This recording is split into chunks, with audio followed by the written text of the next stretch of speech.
We spent a long time evaluating the root causes of vascular inflammation, which there are many. The problem is the standard of care often focuses on two, one called cholesterol and one called blood pressure. And what we've learned over the last 15, 17 years is that there are many other root causes of vascular inflammation.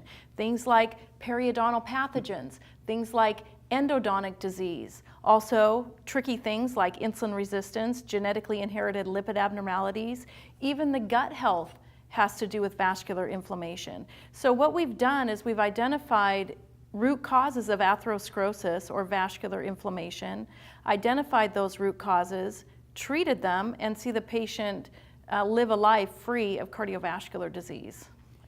Yeah, and it's exciting that we have simple biomarkers, literally urine tests and blood tests that we can evaluate on an individual patient that tells us if they're inflamed or not with their arteries. So those biomarkers are critical and something that we monitor all the time to make sure we have extinguished the fire, so to speak, in the arteries and that it continues to be extinguished. We do maintain vigilance over that.